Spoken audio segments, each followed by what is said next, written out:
Ezra Braddock came to the cabin on a Wednesday in October with his breath before him in small white clouds and his collar pulled up against the wind that carried the first real bite of autumn, the kind of wind that had already begun to strip the leaves from the cottonwoods. And he did not knock, but rather thrust the door inward as a man might who had done so many times before, and for whom courtesy was a thing reserved for people of consequence, merchants and railroad men, and the wives of politicians.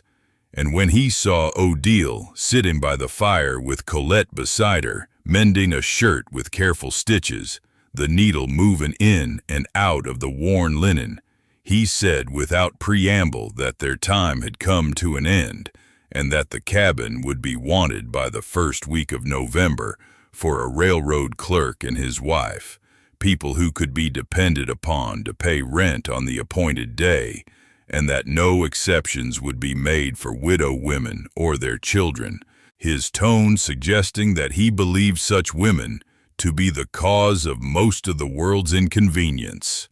the natural consequence of men's rash decisions to marry beneath their station or to die at inopportune moments. Odile looked up from her mending and said nothing for a long moment, her amber eyes taking in the red spread of broken capillaries across his nose and the fleshy determination of his jaw, the way his fingers flexed as though already counting the money he would collect from the clerk. And then she asked him quietly if the 2 days he had just mentioned was the notice he was providing, and Braddock, for whom her calmness was somehow an affront, said that it was 2 days or less, dependent on his mood and the weather, and that she should take what could fit into a cart and be gone by sunset on Friday, and that he would appreciate it if she took the goods without making any fuss or bringing any attention to his property, as if her misfortune were an embarrassment to him personally. He left then as he had come, without closing the door fully, and Odile rose and closed it herself with a care that suggested she was closing a door on an entire life. And she stood for a moment with her palm flat against the wood, feeling the cold seeping through the frame, the temperature inside already beginning to drop without the barrier of a properly closed entry. And then she turned to Colette and said they would need to gather their things, speaking in the steady voice of one who had already made 1,000 plans in the space between one breath and the next,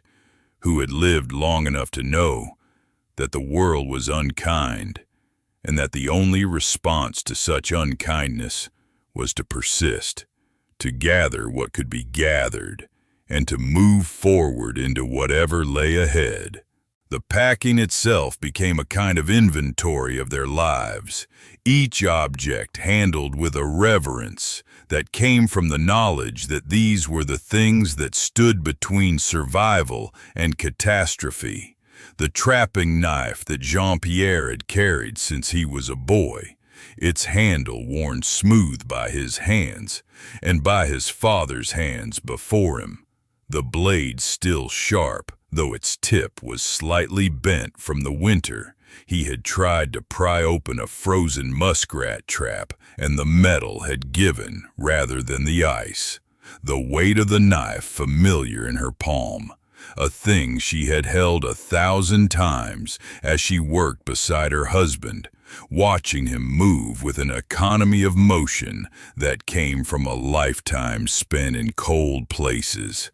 a camp shovel with a wooden handle that had begun to crack near the blade, the metal head worn thin from years of digging fire pits and graves, the tool that would become essential to what lay ahead, though she did not yet fully know it. A bundle of beaver pelts that represented the only wealth she possessed, 7 good hides that Jean-Pierre had taken in his last weeks before the great pine tree had shifted in the wind and come down upon him like the hand of an indifferent god, the pelts carefully stored and wrapped to preserve them for trade, each one worth a week's wages for a laboring man. A cast-iron cooking pot that had been her mother's and bore the dents and heat stains of 30 years of use.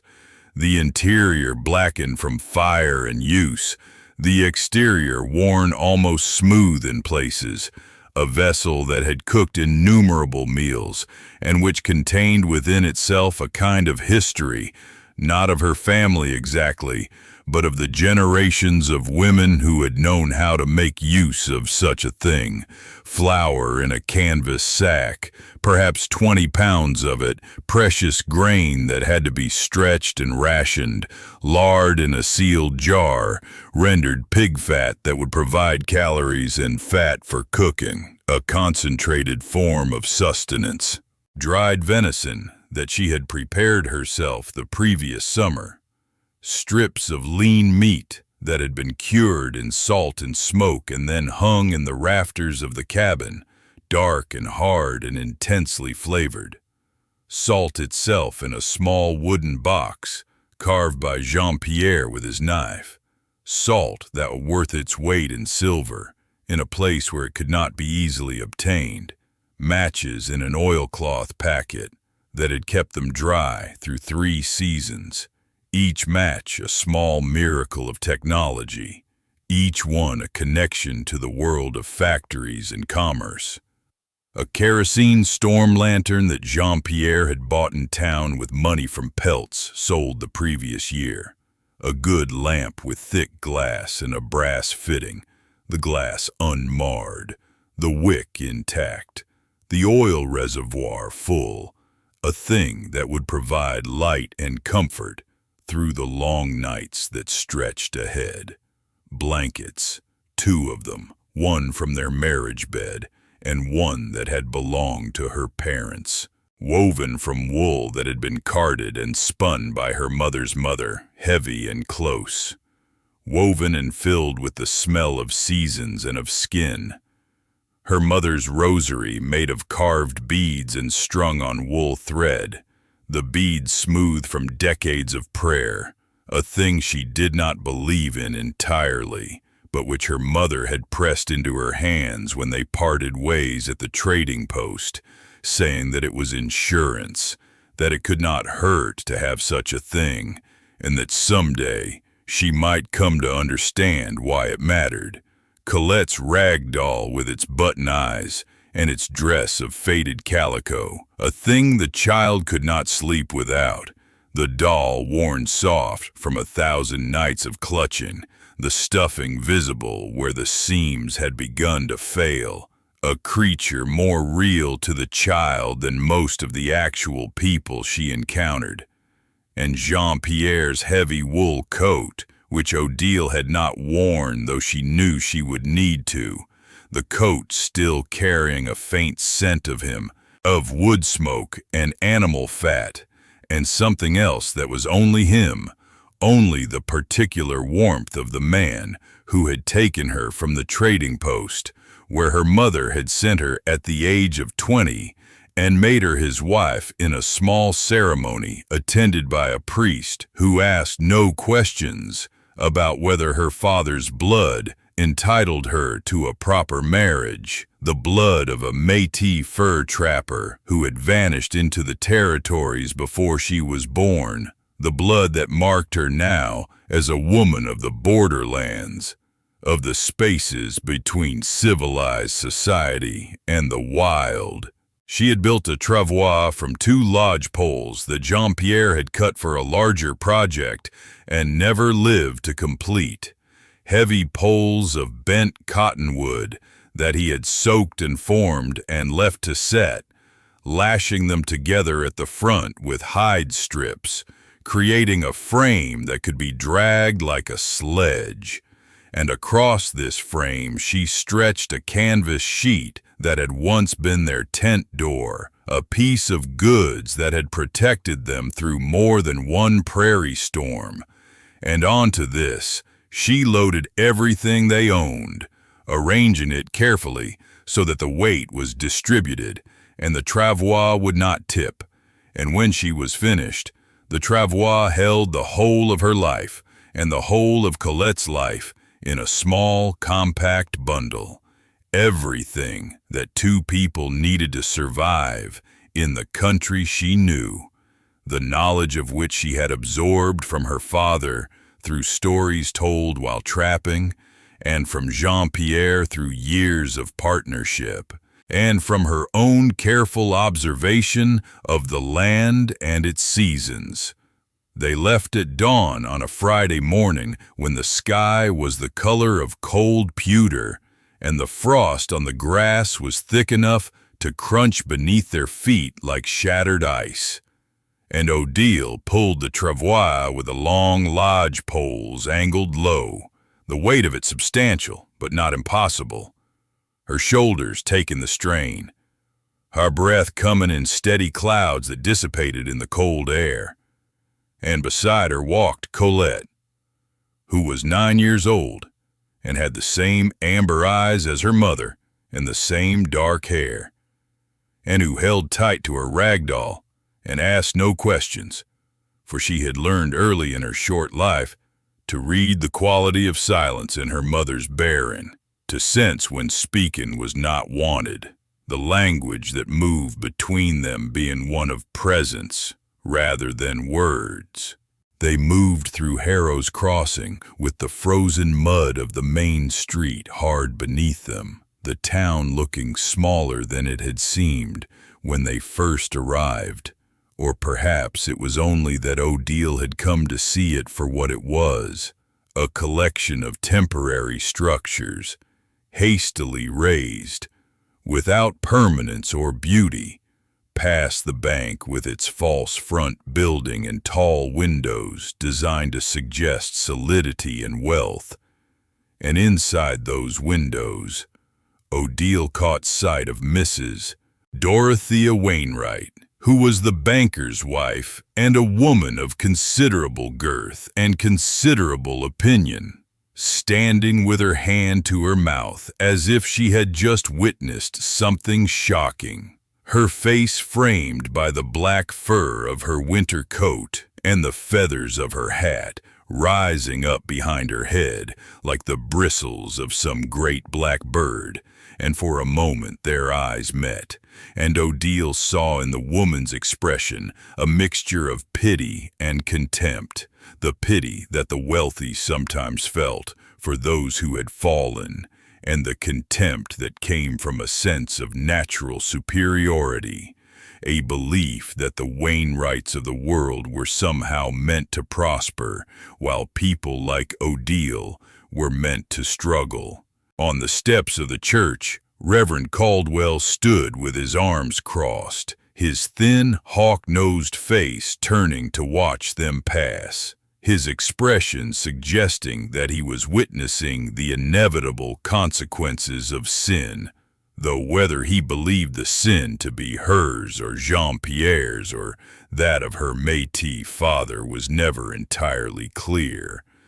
The Reverend being a man who believed that suffering was a kind of currency through which the debased could purchase some fraction of respectability,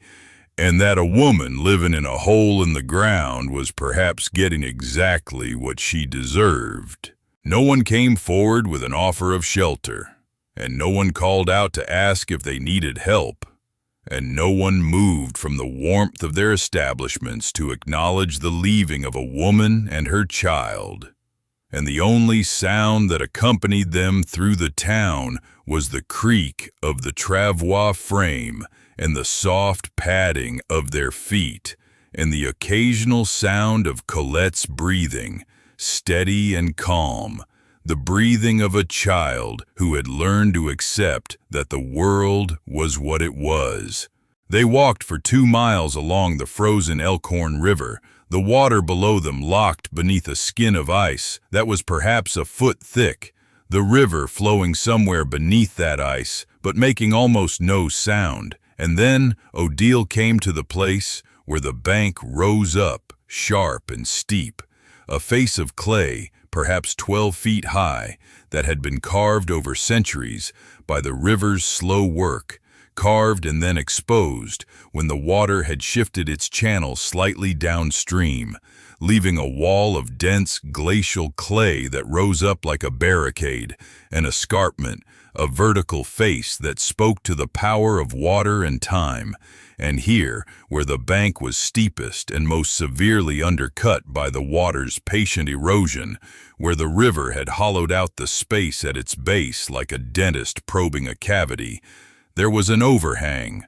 a natural alcove where the clay had held its shape above empty space, creating a shelter that was already present, already waiting, as if the river itself had been digging this cave for the express purpose of providing Odile and Colette with somewhere to live.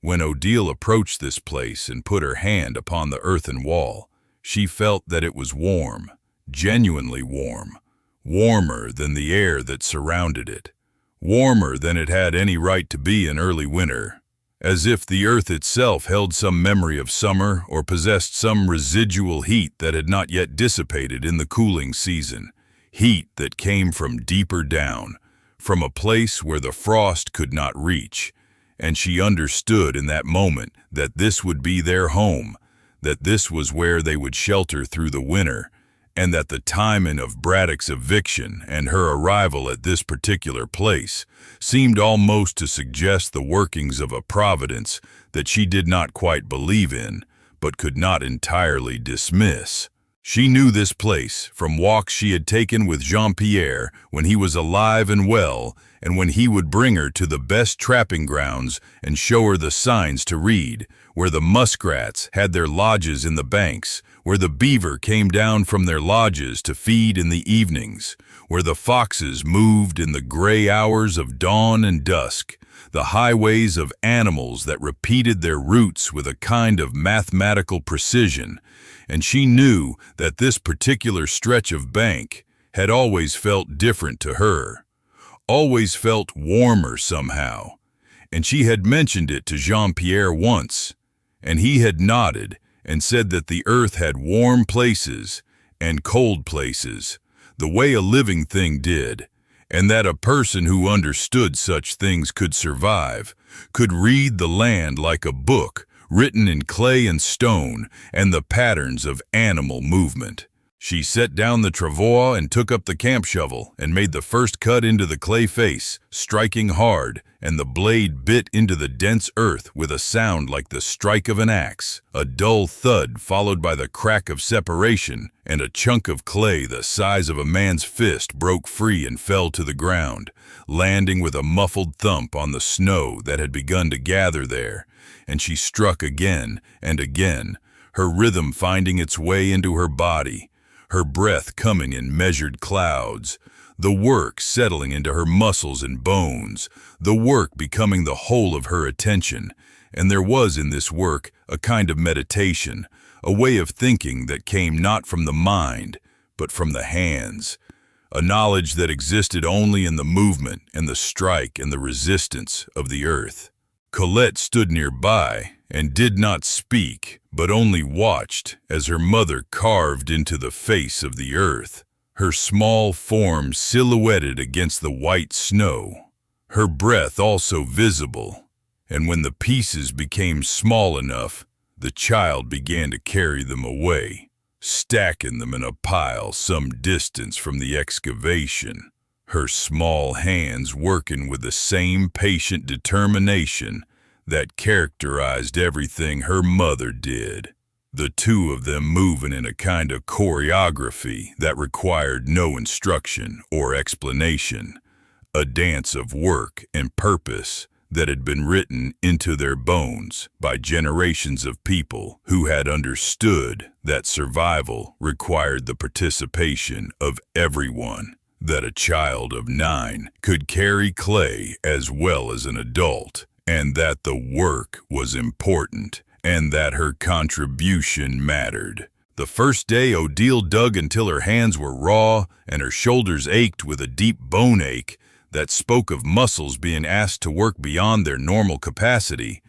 and the alcove had become a shallow cave, perhaps 4 feet deep and 6 feet wide, barely enough for the two of them to lie down side by side, a space that was still more shelter than they had possessed an hour before. And that night they wrapped themselves in blankets and lay on the bare clay, and Odile lit the storm lantern and set it on a stone, and the amber light fell across Colette's sleeping face, and she could see her daughter's eyelashes on her cheeks, and the slight rise and fall of her small chest, and she thought of Jean-Pierre and of the weight of the tree that had taken him, a tree that had been more than 100 years old, and that had been standing since before white men came to this country, and of the way the loggers had looked at her when they brought his body down, their eyes filled with something that was neither pity nor blame, but a kind of indifference to the fact of his death, as if it were merely the price of working in the world as a man does when he chooses to fell trees for money. And she understood then that she would not receive pity from the world, and that she would have to make her own shelter, and that there was a kind of freedom in that understanding, though it was a freedom born of necessity rather than choice. The work continued for days, for weeks, Odile carving deeper and higher, scoring the clay into blocks with the trapping knife, using the blade in a way that Jean-Pierre had taught her, angling it so that it would separate the clay along the lines of least resistance, feeling for those lines the way a healer might feel for the points of tension in a body, and then breaking the blocks free with the shovel, and slowly the shallow depression became a proper cavity, a chamber that was roughly 10 feet in depth from the entrance and 8 feet across and 6 feet in height at the center point of the roof, tall enough that she could stand fully upright with room to spare, tall enough that she could raise her arms above her head without touching the ceiling, a space that began to feel like a real dwelling rather than a hole, and the walls she shaped with her own hands, smoothing them, creating them into a plain surface, working until her fingernails broke and bled, working until the skin of her palms was so raw that she could barely grip the tools, and then working through the bleeding, through the pain, because the work had to be done, because winter was coming, because her daughter depended on her, and because there was no one else who would do it. She built a frame at the entrance from driftwood that she gathered along the riverbank, pieces of cottonwood and ash that had been worn smooth by the river's motion, bleached pale by sun and water, and she lashed these together with hide strips that she cut from her supply of beaver pelts, the pelts that represented months of work and that she was now cannibalizing for her own survival. And she created a doorway, and across this doorway she hung a canvas sheet as a door, which would keep out the worst of the wind when they were inside, would create an air pocket that would help to preserve the heat, and above the door, within the alcove but beneath the overhang, she built a small clay hearth using stones from the riverbed and clay that she shaped and molded, forming it with her hands into the shape she wanted. And then she arranged this hearth so that the smoke would vent naturally outward and upward into the winter air, leaving the interior of the cave clean and breathable, a place where they could breathe and think and live.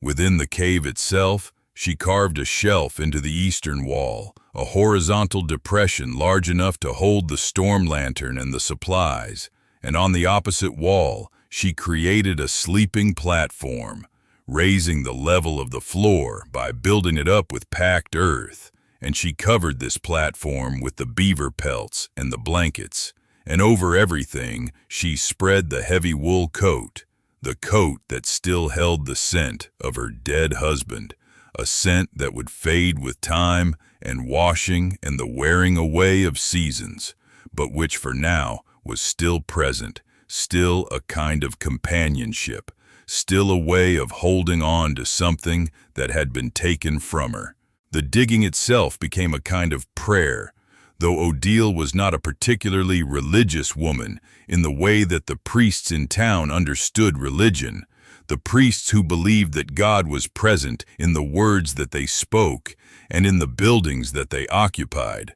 Rather, the work was her religion, the pure fact of her hands shaping the earth, the rhythmic strike of the shovel, the patient scraping of the knife, the long silence of the river outside, and the growing warmth of the cave itself as the winter cold could not penetrate the thick earth that surrounded them, the earth insulating them, protecting them, holding them in its clay arms like a mother who had taken in the orphaned and abandoned. When the cave was complete enough to live in, when it was large enough to sleep and cook and store the things they needed to survive, when the walls were smooth and the floor was packed and the entrance was framed and sealed, Odile turned her attention to the work of trapping, for the pelts that Jean-Pierre had left to her would not last through the winter,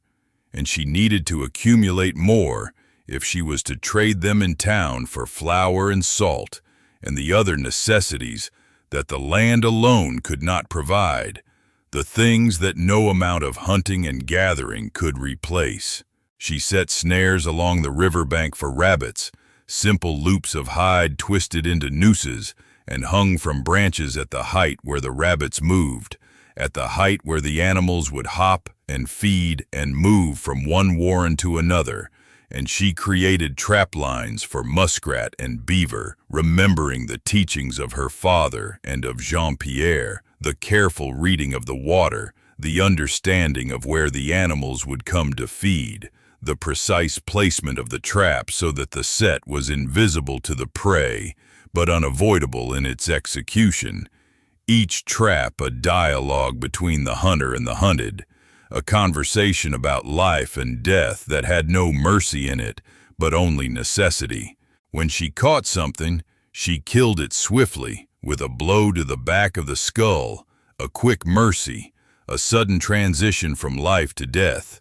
And then she took it apart with the competence of long practice, the knife moving through hide and flesh and fat, separating the pelt from the body with only the smallest amount of waste. And she stretched the pelts on frames that she built from willow branches, and she scraped them with rounded stones, removing every trace of flesh and membrane, working the hide until it was dry and ready to be traded.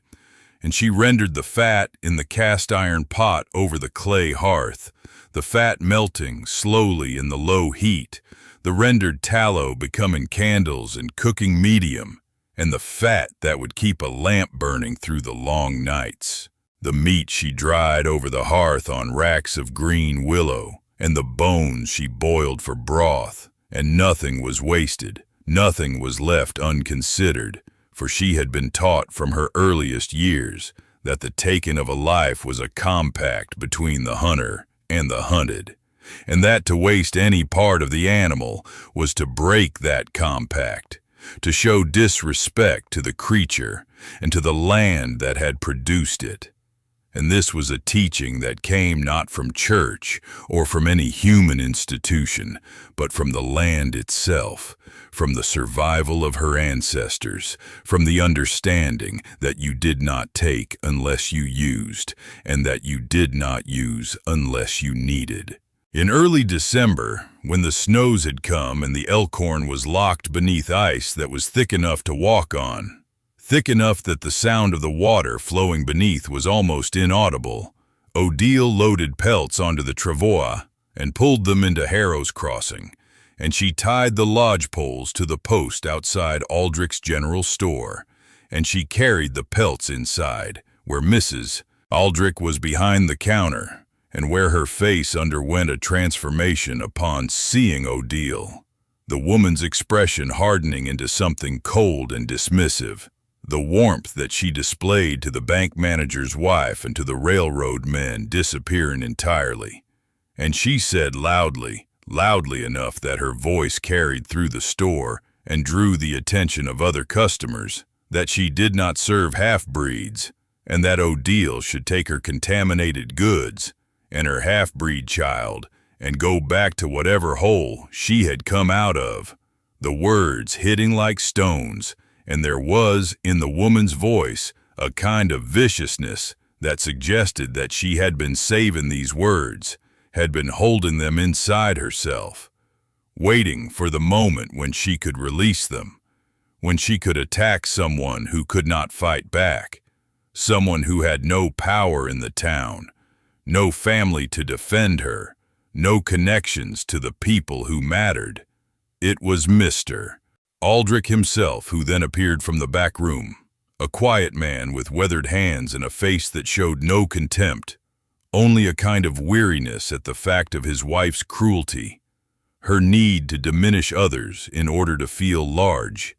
And he took the pelts from Odile and examined them with the practiced eye of someone who knew quality, holding them up to the light from the window, feeling the softness of the fur, checking the stretching and the scraping. And he nodded slowly and said that they were good hides, well prepared, prepared by someone who knew what they were doing, and that he would trade them fairly. And he calculated a price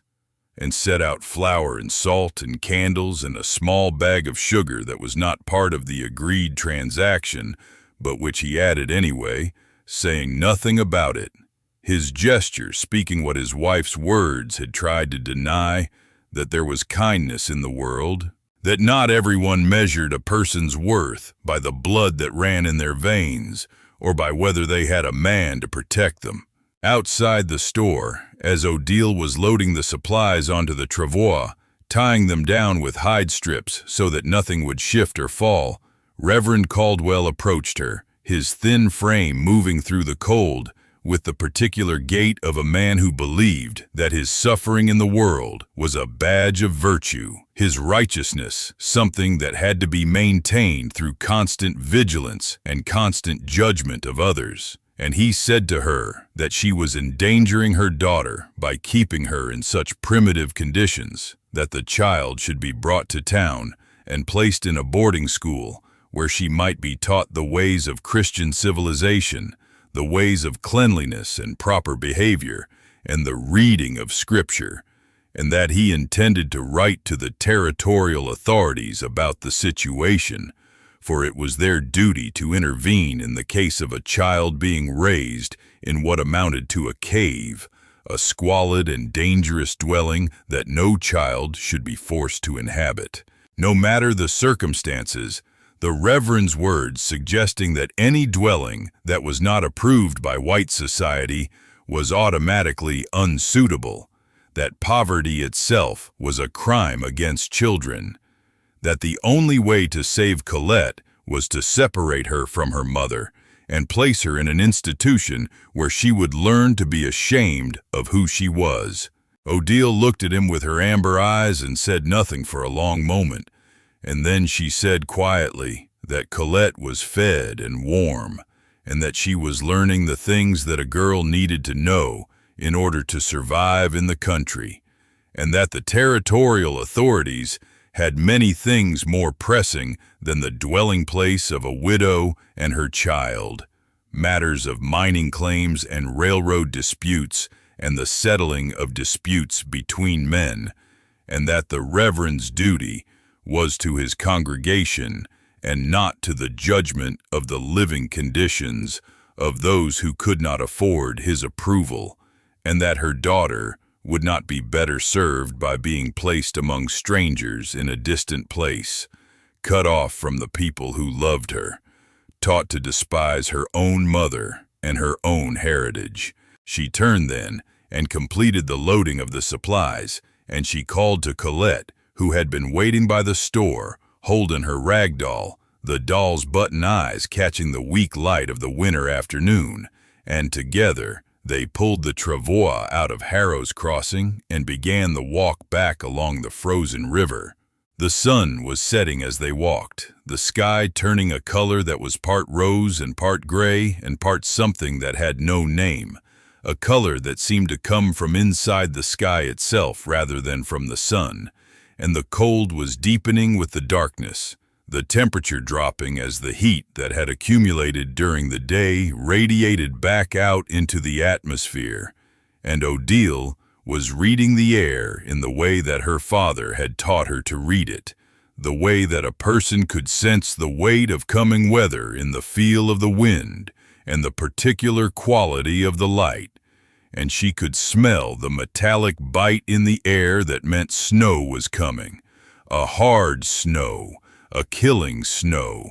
the kind of snow that would last for days and that would pile up higher than a man's head, the kind of snow that would trap travelers and isolate settlements, and that would demand everything from the people who tried to survive in it, and she knew that they would need to be secure before it came, that the timing of Braddock's eviction and her escape to the river seemed almost to be the working of some design that was not accident, but rather something that unfolded with the inevitability of a story being told, a narrative that had been written into the very fabric of the winter itself. She pulled the travois a little faster along the frozen river, and Colette kept pace beside her, her small legs moving in the steady rhythm of a child who had learned to match her stride to her mother's. And the last light of the day fell across the ice and turned it into something like the surface of a mirror, reflecting the dying light of the sky. And Odile could feel the weight of the winter that was coming toward them, not as a threat, but as a fact that had to be faced, a reality that demanded preparation and steadiness and the conservation of energy and resources. And she was ready. She and her daughter were ready. The earth itself had welcomed them into its embrace, and in the days ahead, the killing storm would come, and the warmth of that earthen cave would become the difference between life and death,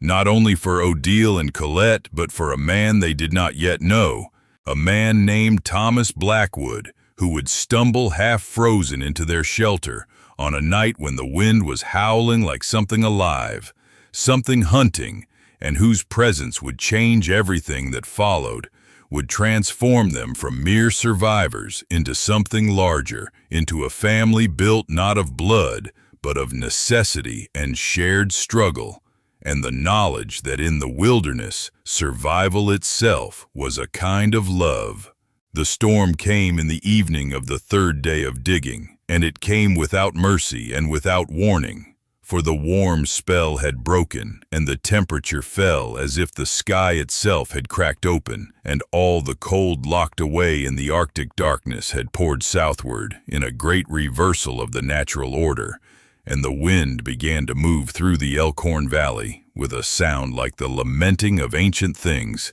deep and resonant and alive with purpose, and Odile felt it in the way the air moved across the clay bank and in the particular quality of the light, which had taken on a yellowish cast that made her think of old bone, and in the taste it brought to her mouth, metal and ozone and the absolute clarity of oxygen that comes before the sky breaks. And she looked at Colette and saw in her daughter's face a recognition that childhood had somehow understood before her mind could articulate it. For the child was standing very still, with her hand resting on the canvas that hung across the entrance, listening to the way the wind was beginning to find its voice. Odile moved through the dugout with a methodical purpose, checking the placement of the hearthstones, verifying that the timber frame was secure, ensuring that every detail of the structure she had created was as sound as she could make it, and she found herself praying in her mind in a way that was not quite the Catholic prayers her mother had taught her, but something older, something that spoke directly to the earth itself and to the spirits that her father had said lived within it, speaking to them without words but through the movement of her hands and the attention of her presence. And when she had finished her inspection, she stood in the entrance of the dugout with Colette's small hand clasped firmly in hers, looking out at the world as the first flakes began to fall, heavy and deliberate.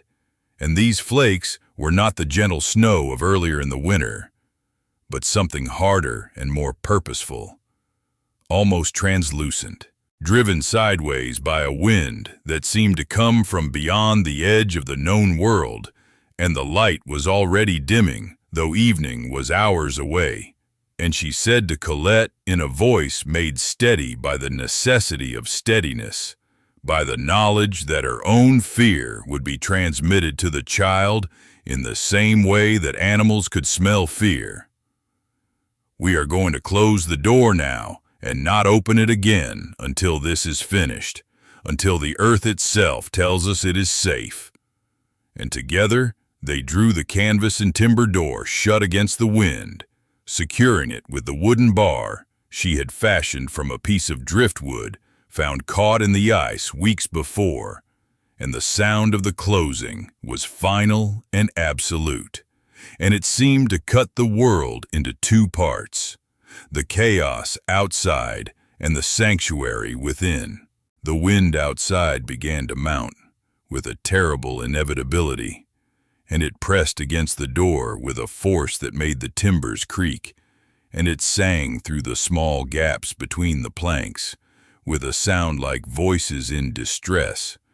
or like the singing of whales heard from a great distance, and the lantern swayed despite its careful placement on the packed clay shelf that Odile had smoothed and reinforced, casting shadows that seemed to move with independent purpose across the smooth walls that her own hands had smoothed and shaped over the past weeks, her palms gradually becoming tough and calloused,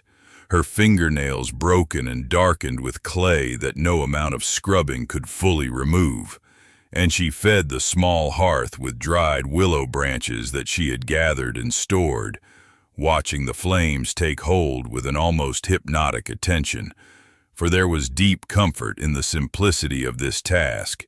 the placement of the wood, the way the fire grew from a small beginning into something substantial and warm, the heat that began to radiate outward into the close space like something alive and grateful. The temperature inside the dugout,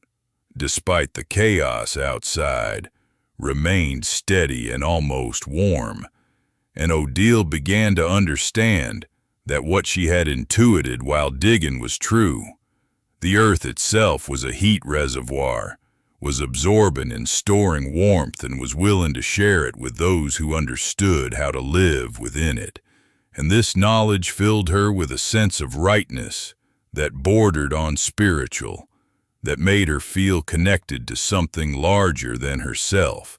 And she thought of her father, describing the way the Métis people had learned to live in northern territories where the winter killed most things. And she thought of the knowledge that had been passed from mother to daughter over generations, knowledge that was carried in the blood and in the hands, knowledge that could not be bought or inherited, but only earned through attention and survival. Through the long hours of that first night and the days that followed, 3 full days of wind and 3 nights of snow that came horizontally in sheets so dense that visibility extended perhaps 2 arm lengths from the door, and snow that piled against the entrance and froze hard and dense as it piled, making the dugout seem no longer a shelter excavated from the earth, but a tomb, a sealed chamber at the bottom of the world. Odile worked with the same focused intensity that had driven her to carve this place from the frozen clay, and she worked not with desperation, but with a kind of purposeful grace, with the understanding that panic was a luxury that only the privileged could afford, and survival demanded clarity. And clarity came from work, from the arrangement of materials, from the maintenance of systems that kept life going in increments of hours and days. She carved more shelving into the walls, using the blade of her trapping knife with precise and careful strokes, testing the strength of the clay, understanding where it would hold and where it might crumble. And as she worked, the smooth clay dust rose and settled on her dark hair and her clothing, and her fingers became cramped and then numb, and then developed a kind of working sensation that was beyond pain. And as she carved, she was aware of Colette watching her from the sleeping platform, watching with the kind of attention that children reserve for adults they trust absolutely. And she was aware of the way her daughter's small face had taken on a new seriousness, as if childhood itself had been somehow condensed into something harder and more real. And she spoke to Colette in the Métis words that her own mother had taught her before her mother had died. Words that seemed to have a weight and substance that the English words of the colonial world did not possess. And she taught Colette how to braid rawhide strips together with practiced, efficient movements, how to make them supple by stretching and soaking them in water heated at the hearth, how to work the leather until it became something strong and beautiful and useful, capable of binding and holding and lasting through seasons and years. And as they worked together in the warm amber light of the lantern, their shadows moving across the clay walls, the sound of the storm outside seemed almost like a kind of company, a reminder that they were not separate from the world but part of something vast and irresistible and ancient. Part of the same cyclical patterns that govern the migration of birds and the freezing of rivers and the transformation of seasons. She hung herbs from the timber frame, wild sage that she had gathered in the autumn and dried carefully, yarrow with its pale cream flowers, dried mint that released its sharp and green smell into the warm air of the dugout, and made the space smell like something alive and growing and hopeful, despite the deadly cold that pressed against the earth outside, trying to penetrate the carefully sealed structure and finding no purchase. And she arranged the jars of rendered tallow on the shelves that she had carved, arranged them with care so they would not tip, and she hung strips of dried venison from twine that she had twisted from plant fibers, creating a kind of canopy of preserved meat above the sleeping platform. And she began to see the dugout not as a hole in the earth, not as a refuge of last resort, but as something approaching a true home, though it was a home of a kind that the people of Harrow's Crossing would never have recognized or acknowledged. For it had no framed walls painted in the fashionable colors of the eastern states, no glass windows that displayed the wealth and taste of the inhabitants, no furniture purchased from a merchant's catalog with pages worn soft by the handling of women who had nothing better to do than dream of refinement, only the warm clay and the careful arrangement of the things that meant survival and sustenance, and the quiet triumph of having seized security from a hostile world, and from a world that had said, in the persons of Mrs. Dorothea Wainwright and Reverend Amos Caldwell and others like them, that a woman like Odile Marchand had no right to such security, no claim to it, no capacity to create it. And in Harrow's Crossing, which lay 2 miles downriver, and which Odile could not see but could almost feel, the blizzard struck with the force of a judgment, struck with a violence that seemed almost personal in its intensity, and the wind scattered the smoke from chimneys and sent it in white plumes across the streets, and it made the street lamps nearly invisible, despite their being lit in the middle of the day, and inside the fine houses that had been built with the accumulated wealth of the prairie, houses with their solid foundations and their multiple rooms, the fires began to consume fuel at an alarming rate, and inside Mrs. Dorothea Wainwright's substantial home, with its parlor curtains of imported fabric and its horsehair furniture that had been ordered from a catalog published in New York, and with its portrait of the banker himself hung above the fireplace in a gilded frame, the temperature began to fall despite the fires that burned in the parlor and the master bedroom, and the wood supply dwindled with each passing hour, and the servants who had once moved through the rooms with a kind of casual authority began to move with uncertainty, began to question whether there would be enough fuel to make it through the night. And upstairs in her bedroom, Mrs. Wainwright could see her own breath by the second day, could feel the cold seeping through the walls and the windows and the small spaces around the doors, like some living thing determined to reclaim the warmth that she had bought and paid for with her husband's money and with the accumulated property and power of her family. And she wrapped herself in blankets and waited with the kind of patience that is born of privilege and of the unquestioning assumption that circumstances must eventually bend to accommodate the requirements of the important, though this assumption was being tested in ways she had not anticipated. In the church, Reverend Caldwell stood before a congregation that swelled with each passing hour, families who had attempted to make it home from the church service only to turn back when the wind became impossible, who had lost the road in the white chaos of the blizzard, who had arrived at the church's door with faces burned by wind and ice, and with tears that froze on their cheeks, children crying with the particular despair of the very young, when they are cold beyond all previous experience of cold, when the cold penetrates not just the body, but the sense of safety that childhood depends upon.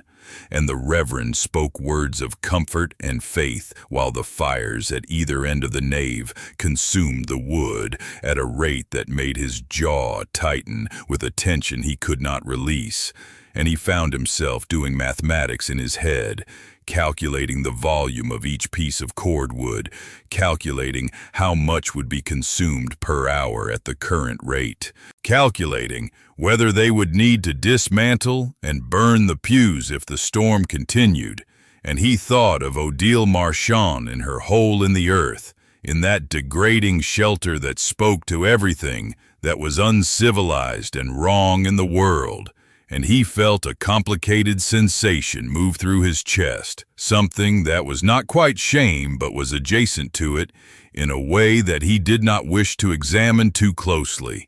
a sensation that made him quicken his prayers and speak with more force, as if volume could substitute for the doubt that was beginning to form in his mind.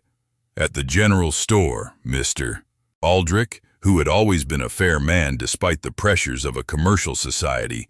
watched the kerosene barrels dwindle at an alarming rate and the flour supply grow visibly thin with each customer who came through the door, and he opened his doors to those who came desperate in the cold,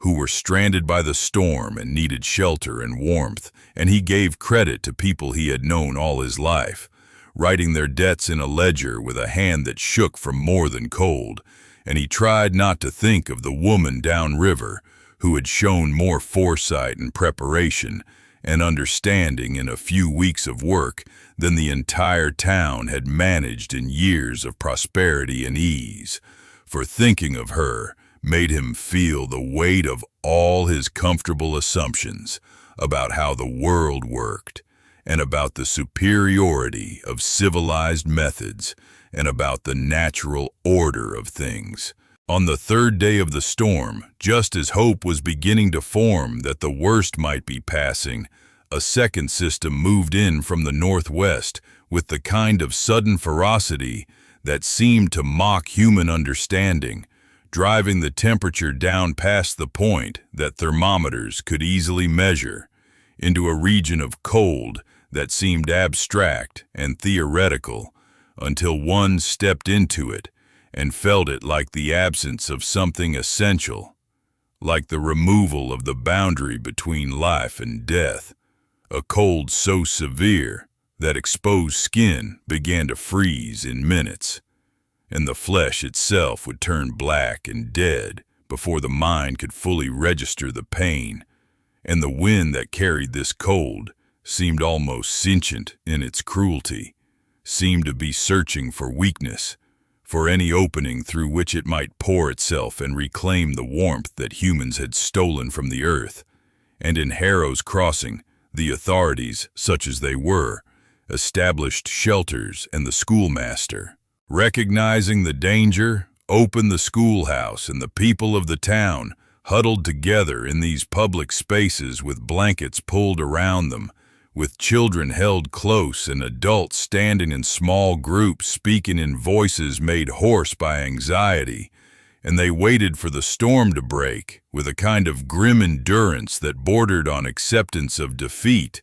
though none of them would have used such language, and the knowledge that others in the town were suffering in the same way offered a strange comfort,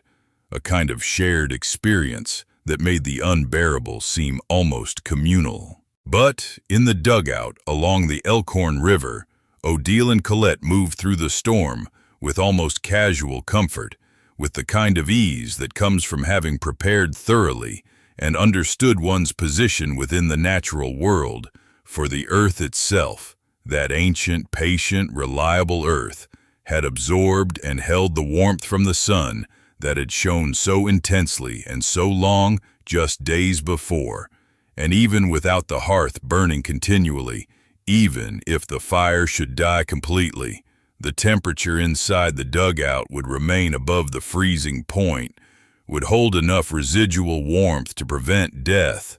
and with the small fire burning steadily, with the wood being consumed and managed with careful attention, with never more than what was needed but always enough, the interior of the dugout maintained a warmth that was nearly comfortable, that was certainly livable, and Colette remarked with the directness of childhood, speaking the observation aloud to her mother as they sat close to the hearth with cups of broth warm in their hands, that it was warmer here than it had been in the rented cabin during the previous winter when they had been just barely managing, and Odile felt something move in her chest that was close to vindication but larger than vindication, something that was more like the feeling of being right in a way that mattered, not for pride or for the satisfaction of having been proven correct in the face of skeptics, but for the simple and profound fact that survival was not a matter of luck or divine intervention or the approval of the powerful, but of knowledge and attention and the will to work, an understanding that gave her a peace that was deeper than anything she had experienced in years. She prepared meals from the dried venison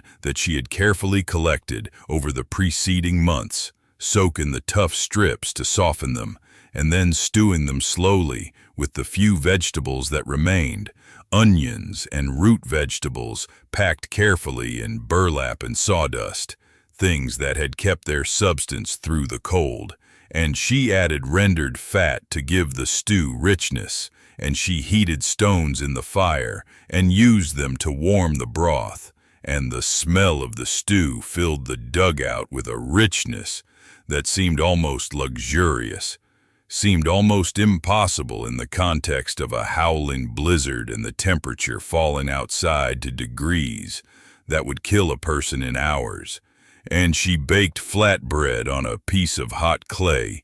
set at the edge of the hearth, shaping the dough with her hands, and watching it rise slightly as it cooked, and she brewed tea from dried rose hips that she had gathered and preserved, steeping them in water heated at the fire until the water turned a deep amber color and released a slightly tart and floral smell, and the ritual of these acts, the preparation, the careful distribution of food, the shared warmth of eating in the lamplight with the sound of the storm a constant background, almost like a kind of music, began to feel less like survival and more like life, began to approach something that might be called living rather than merely enduring.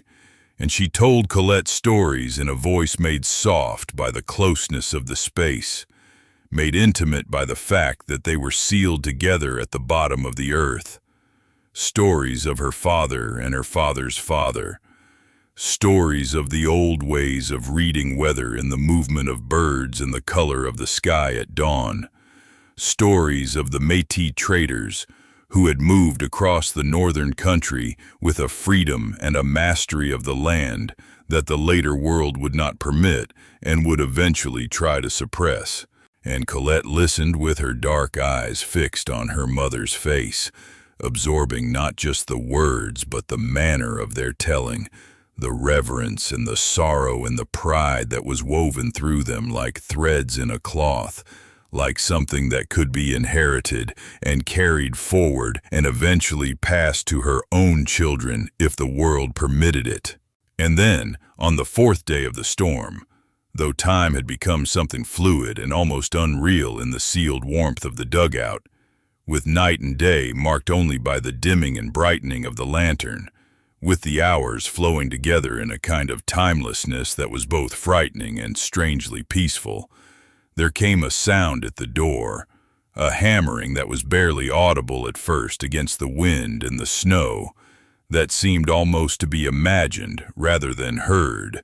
but that grew more insistent, that became unmistakable as a human sound, a signal that someone outside was seeking entry, and Odile felt her body tense with an instinct that was older than thought, some deep recognition of danger or intrusion. Some part of her mind that understood that opening the door would let in the cold and the chaos and expose the refuge that she had created. And she moved to the door and listened carefully, and she heard not a voice, but the sound of someone weeping. Or perhaps it was the wind itself that sounded like weeping, or perhaps it was both at once, and after a moment's hesitation, she removed the wooden bar and opened the door, and a cold, so intense it seemed to burn, swept in along with a man whom she recognized as Mr. Aldrich, the general store owner, the one man in town who had treated her with something approaching fairness, and he was holding something bundled against his chest, something small and wrapped in layers of blankets, and his face was more white than flesh, was taking on a shade of blue that spoke of serious cold exposure, and behind him she could see nothing but the absolute whiteness of the blizzard, a whiteness so complete it seemed to erase the boundary between earth and sky, and she pulled him inside without speaking and closed the door immediately and replaced the wooden bar, and Aldrich sank to his knees on the clay floor, his legs apparently unable to hold him, and began to unwrap the blankets with shaking hands that seemed barely capable of the task, and within them was an infant, perhaps 6 months old, and the child's face was pale, was taking on that particular pallor that suggested the body's heat was leaching away faster than it could be replenished. And when Odile placed her hand on the small forehead, she found it still warm but cooling, and Aldrich's voice when he spoke was barely a voice at all, but more like the sound of wind through a crack in old wood.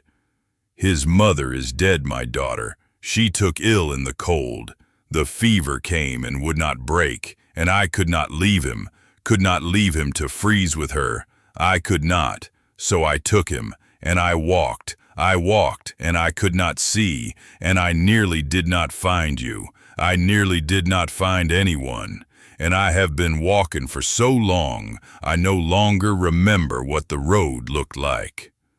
Odile moved without hesitation, moved with the clarity that comes from understanding exactly what needs to be done, wrapping the infant carefully in the warmest blankets from the sleeping platform, and carrying him deeper into the dugout to the warmth near the hearth. And she began to work with the efficiency of someone who had tended animals and understood the principles of warming a body that had been exposed to lethal cold, carefully, without rushing, without allowing the body to experience the kind of sudden temperature change that could shock the system, working with patience and knowledge. And she prepared a broth of rendered meat and bone, something warm and rich and nourishing, and she used a cloth to drip small amounts into the infant's mouth, watching as the child's color began to return, watching as the small body responded to the warmth and the sustenance. And she turned her attention to Aldrich, who sat with the dazed expression of someone who had passed through something that had stripped away the normal boundaries between himself and the world, someone for whom the basic facts of survival had become suddenly and terrifyingly clear, and she gave him broth and wrapped him in blankets and did not speak to him. For she understood that words were a luxury in this moment, and that what he needed was the simple fact of safety and care, was the knowledge that he had reached a place where cold could not reach, where the fire burned steadily, where there was food and warmth and the patience to wait out the storm. By the evening of that day, others had found their way to the dugout, for word had somehow spread through the white chaos of the town that there was a place of warmth and shelter and safety, had spread person to person as people fled the failing fires and the failing supply of wood. And a woman arrived, Magdalena Fisher, who kept house for one of the merchants and was a widow herself, accompanied by 2 children, a girl of perhaps 6 and a boy of 8, both of them suffering from the particular kind of hunger that comes with cold and fear. And then another woman, younger, whose name was Sarah, and who had lost her husband 2 winters before, and had been living on the charity of relatives ever since, dependent and diminished by circumstances beyond her control. And all of these people came into the dugout in a state of shock and cold burn, and were slowly restored by warmth and by the quiet competence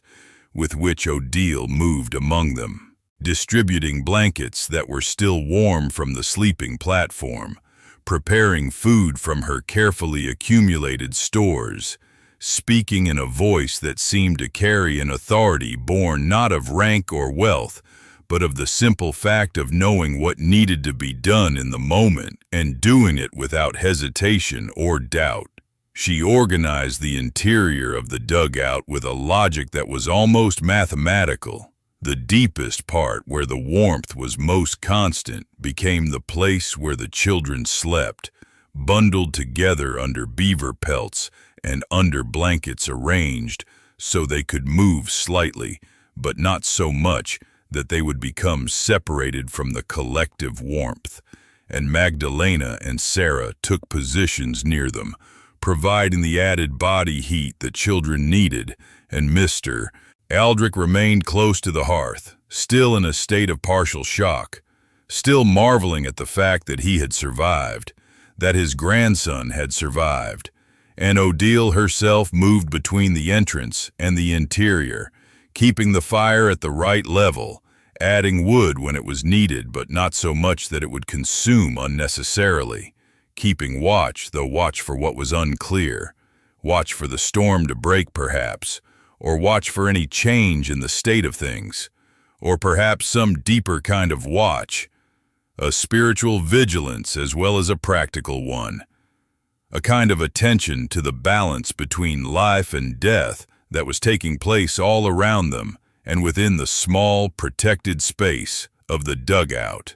And on the 5th day of the storm, when the wind had begun to sound almost routine in its continuity, when its roar had become something that the ear could almost ignore because it had become constant,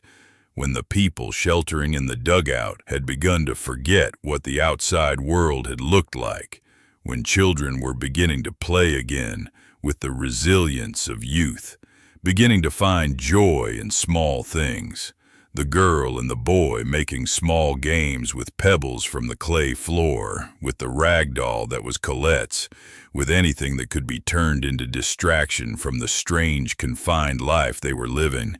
there came another sound at the door, and this time, when Odile opened it, she found standing in the entrance not a family in desperate flight, but a woman alone,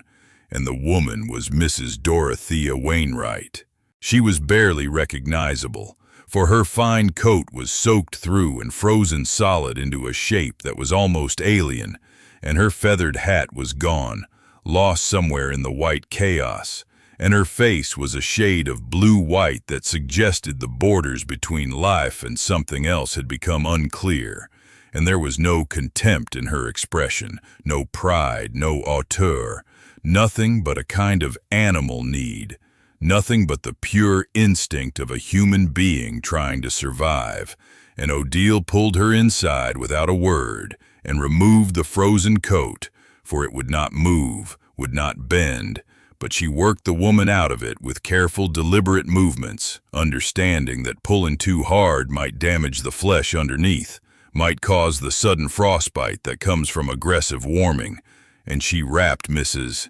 Wainwright in blankets and placed her near the hearth where the warmth was greatest, and she gave her broth, spoon by careful spoon, watching the woman's eyes as comprehension began to return, watching the way consciousness was slowly restored as the body became warm again. And Mrs. Wainwright's eyes moved around the interior of the dugout and took in the shelving and the supplies and the quiet organization of survival, took in the children sleeping peacefully in blankets, took in the hanged herbs and the quiet fire and the sense of care and preparation that suffused the space. And she said nothing at all. And her silence seemed to Odile to contain more than words could possibly contain, seemed to hold within it the entire reversal of all her previous assumptions and judgments, seemed to carry the weight of realization that came too late to be useful. That came only when all other options had been exhausted. And then, as the sixth day began to break with a dimming of the blizzard's intensity, the wind seeming to exhaust itself like a living thing that had expended all of its fury and no longer had the strength to continue, the snow falling more gently as if it too was tired, the visibility slowly improving so that one could see perhaps 10 feet rather than 2. Reverend Caldwell arrived, or rather was carried by 2 of his own parishioners who had found him collapsed not far from the church, unconscious and hypothermic, and breathing so shallowly that they had thought at first that he was already dead. And Odile received him with the same equanimity that she had received all the others, with the same absence of judgment. And she placed him where the warmth was greatest, and she worked with herbs and broth to restore him, using knowledge that had been passed from her mother to her, knowledge of how to bring a body back from the edge of cold death. And she did not look at his face or wait for gratitude, for gratitude was not something she required and had perhaps never truly believed in, understanding instead that survival created its own obligations that had nothing to do with thanks or acknowledgement. By the 7th day, the storm had moved eastward, had exhausted itself on the plains, and was now moving toward the more populated areas of the eastern territories, where it would strike cities and towns with a force that would kill hundreds, and the sun began to show itself in the western sky, pale and distant but visible, and the temperature rose slightly, above the most lethal depths, though still far below freezing, and the snow stopped falling, and outside the dugout the frozen river lay white and still and eternal,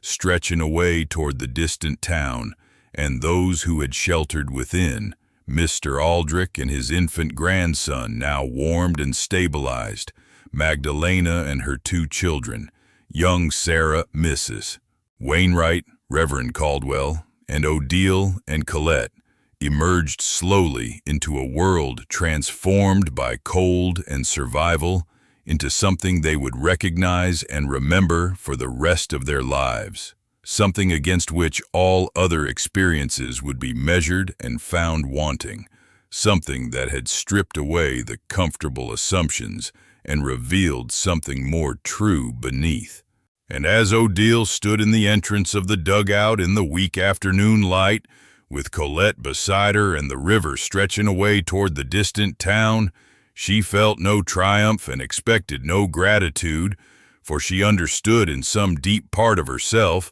a part that had been shaped by her Métis father and her mother's stoicism, that what had occurred was not exceptional or remarkable, but simply the natural outcome of having paid attention to what the land required and having had the will and the knowledge to provide it.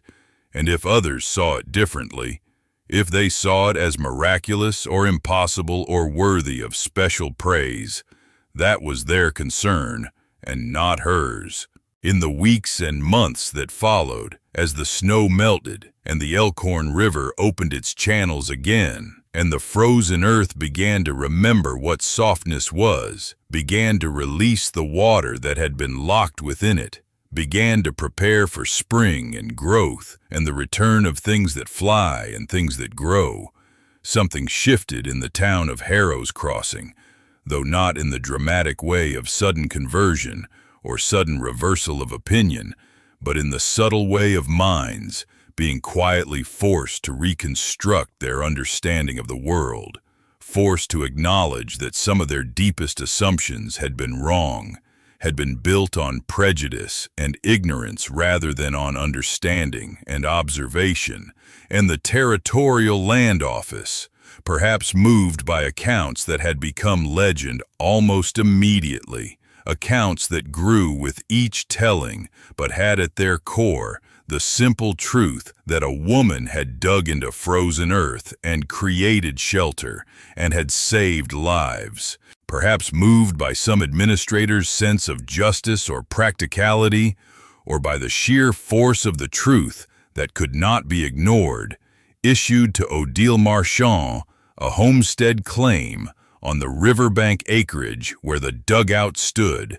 making her the first Métis woman in the territory to hold legal title to land, and she received the papers without visible emotion, but with a quiet satisfaction that ran deeper than emotion,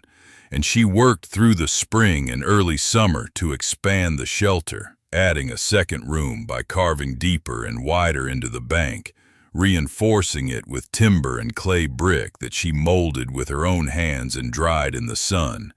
and she built a proper wooden door from planks of driftwood lashed together with rawhide and hung on iron hinges that Mr. Aldrich provided without asking for payment, understanding in some wordless way that payment was not the appropriate currency for what he owed her. The general store owner began to reserve the best furs for her, began to offer fair trade without the slight haggling that had once been his custom with those he considered beneath him, and Magdalena Fisher came to the dugout on mild days throughout the spring and into the summer and learned from Odile the properties of herbs and the preparation of remedies, learning secrets that had been passed from mother to daughter among the Métis women for generations. And when Mrs. Wainwright's daughter fell ill in the summer with a fever that threatened to turn into pneumonia,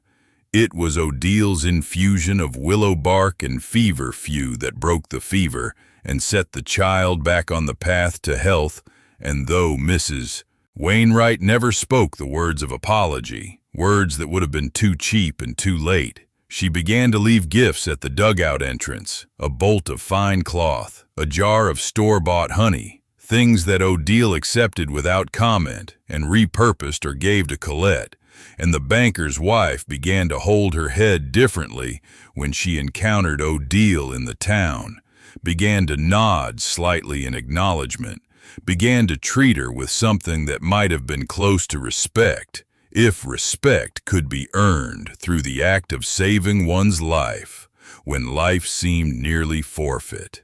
And the years moved forward in the manner of frontier years, with seasons marked by the work they required and the harvests they permitted, with spring bringing the work of expansion and repair, with summer bringing the work of gathering and preservation, with fall bringing the work of storage and preparation,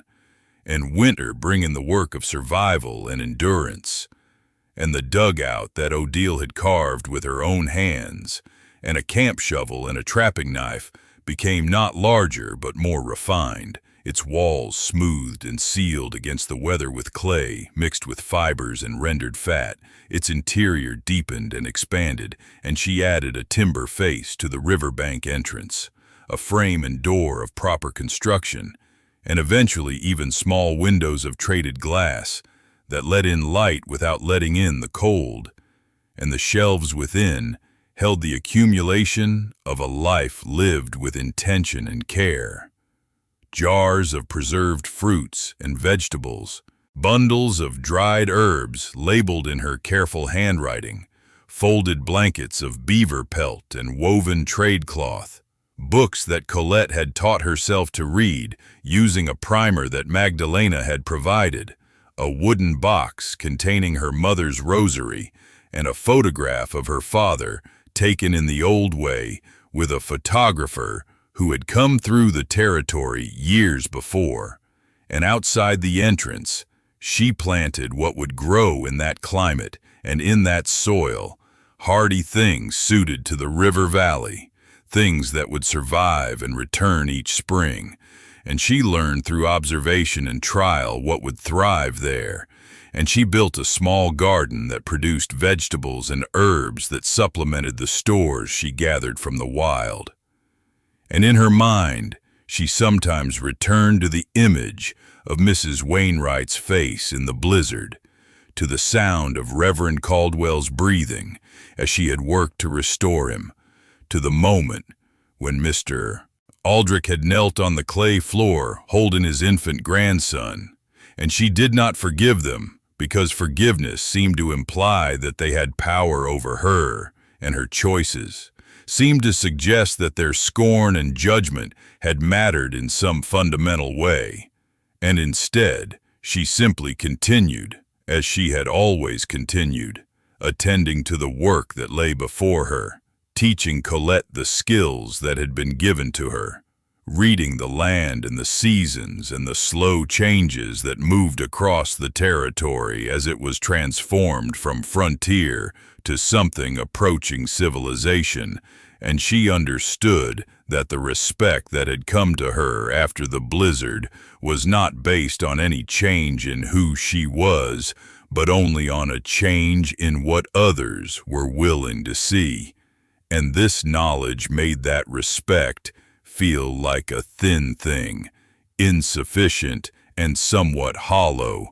but it was useful in practical terms, and it allowed her to work and to plan for the future without the constant hostility that had characterized her earlier time in the territory. And when Colette became a young woman in the way that daughters do, all at once and gradually at the same time, tall like her mother, dark-haired like her mother, but with something of her own father's brightness in her eyes and a gentleness in her manner that had perhaps come from the experience of being sheltered and loved in a place carved from the earth. The dugout had been expanded and reinforced until it was more home than whole, though the earth remained the constant, remained the material of safety and warmth, remained the foundation of everything that had been built. And when visitors came from the town or from the scattered ranches along the river, visitors who came with curiosity or with need,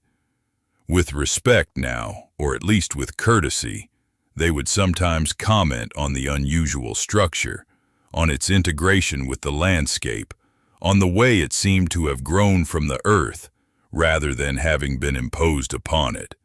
on the comfort of its interior, despite its unconventional form. Dean and Colette would sometimes tell them the story of how her mother had dug it from the frozen riverbank with her bare hands and a camp shovel and a trapping knife, and most people would not quite believe her, would think perhaps it was a romanticization of something more mundane, would miss entirely the extraordinary nature of what had been accomplished, would fail to understand what it meant to shape a home from the resistant clay with no tools but those that came to hand and no knowledge but that which had been inherited through blood and survival, which was perhaps fitting because Odile herself would not have seen it as extraordinary at all, would have seen it only as the necessary assertion of will and knowledge against the indifference of circumstance, against the cold judgment of those who assumed that their definitions of propriety and race and gender were sufficient to determine the boundaries of another person's life, against the fundamental assumption that some people were fit to survive and some were not. And so the dugout remained,